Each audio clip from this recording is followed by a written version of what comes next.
Hello everyone, welcome to my channel. I hope everyone is having a wonderful day. Before starting the video, please go ahead and hit the subscribe button and give this video a like up. Bold and the Beautiful has a self-assured Eric Forrester inform Ridge Forrester that he expects casualties from what he wants his son to do on the CBS soap. Nevertheless, he expects Ridge to do this. Eric Forrester, John McCook, is probably the most respected character in the Forrester family today on the Bold and the Beautiful soap. But it looks like he's about to put that to the test with Ridge Forrester, Thorsten Kaye, Steffi Forrester, Jacqueline Missinswood, and Taylor Hayes, Rebecca Budig. Bold and Beautiful had Eric hit the screen with some authority for this newest storyline.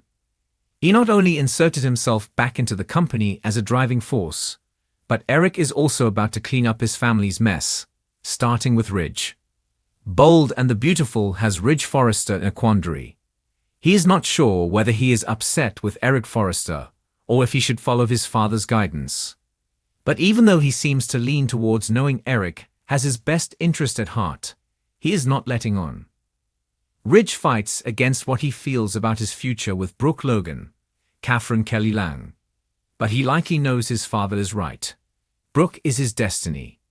Eric came down hard on Ridge in their last conversation over Brooke. Ridge accused his father of putting together the showstopper to push him and Brooke together. Eric Forrester didn't deny this. He came right out and said that was his intention behind the change in the showstopper. And he would do it again because he believes Brooke Logan holds the key to Ridge Forrester's happiness. Eric tells Ridge that he made a big mistake, and it is time for him to admit that so he can go on with his life with Brooke. The Forrester patriarch said he respects Taylor, but he believes Ridge knows who he is meant to be with, Brooke. Ridge and Eric started yelling at each other, with Ridge screaming at his dad that he can't play God with his life. But this well-meaning father isn't backing down. He tells his son they both know where this ends. And that's with Ridge going back to Brooke. Bold and the Beautiful fans split into two teams over this. Some say Eric should mind his own business, while others see him as a caring father who thinks his son is making a big mistake. Eric tells Ridge that he is glad Taylor makes him happy, but Brooke is the love of his life. Now the caring father's next conquest is Steffi Forrester, who won't let her father leave her mother. So this grandfather needs to pull more of the gruff advice he gave Ridge Forrester out of his fix-it bag when speaking to Steffi. But the hardest conversation Eric Forrester will have among all the Bold and Beautiful players is probably with Taylor Hayes. This woman is already worried that Brooke has her claws into Ridge. So if Eric suddenly appeared in front of her, suggesting she let his son go, it would only offer more evidence to what she's thinking. She's about to lose Ridge. Taylor can't think that she won the war. Maybe she won a small battle now that Ridge is with her. But she didn't win the war with Brooke, as Taylor has to know deep down he will eventually go back to his Logan. Ridge denies his need to go back to Brooke around every turn. He denies it to his father, to Steffi, to Taylor, and to Brooke herself. He repeats a few times that he made a commitment to Taylor, and it is a commitment he intends to keep. But maybe he is fooling himself, or better yet, maybe he is willing to bypass his happiness with Brooke while staying with Taylor. His Doc is safer in his eyes than his Logan. He sees Taylor as the woman who never lets him down. In comparison, he looks at Brooke as the woman who has betrayed him several times during their life together. Today, Bold and the Beautiful fans wait for Ridge to finally do what he always does: thump Taylor and go back to Brooke. Or maybe not. The sun dipped low over Los Angeles, casting a golden hue on the gleaming glass of Forrester Creations. Inside the iconic fashion house, the air hung thick, not with perfume or ambition, but with something far more dangerous: reckoning. Eric Forrester stood at the edge of the executive conference room, the contours of his face hardened with a kind of resolve only earned through decades of betrayal, heartbreak, and legacy building. The room, like a courtroom awaiting its judge, fell silent as he turned to face his eldest son.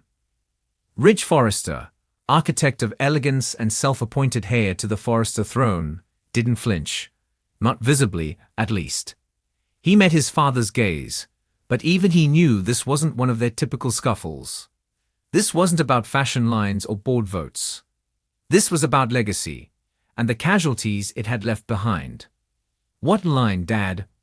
Ridge said, folding his arms. "Keeping this company afloat. Pushing it forward when you were 2. He hesitated, almost choking on the next word. "Too sick to lead." Eric's lips tightened. The mention of his recent health scare was a low blow, and Ridge knew it. But it was a war now, and wars never cared for honor. "I may have been unwell," Eric said slowly, "but I wasn't gone. And I wasn't dead. You treated my absence like a coronation." His tone dropped an octave. "You acted as though I'd already been buried." "You left us no choice," Ridge replied. "The company needed direction.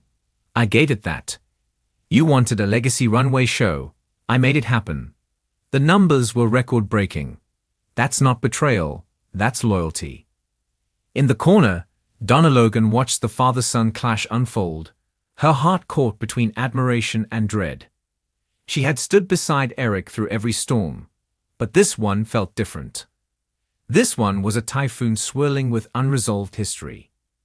Eric turned to the crowd of Forrester loyalists who had gathered, the ones who had remained silent while the Forrester titans clashed like gods of Mount Olympus.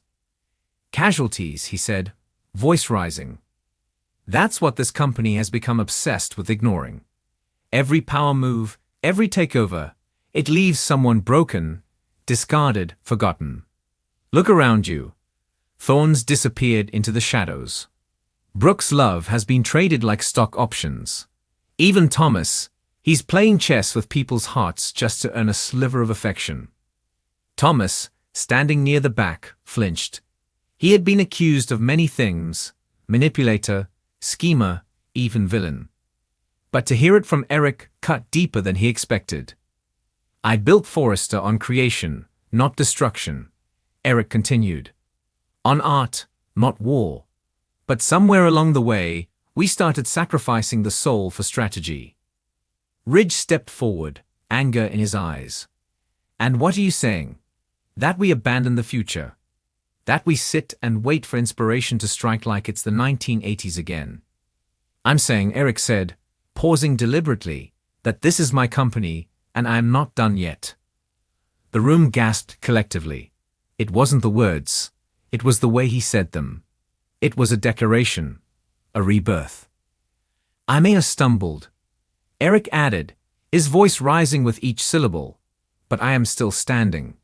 And Ridge, if you think you're the only one with fire left in your veins, then you've forgotten who you are, because you've forgotten who I am." Eric narrowed his eyes. "I'm putting you on notice. If you want to lead this company, you do it with me, not over me. And if you can't accept that, then you can take your tailored suits and find another throne to sit on." "He's right," said Steffi, stepping forward. "We've been tearing each other apart for years. At some point, we stopped being a family and started acting like rivals. And that's not what Granddad built. That's not what we promised to protect." Eric's expression softened for a moment as he looked at his granddaughter. Steffi nodded.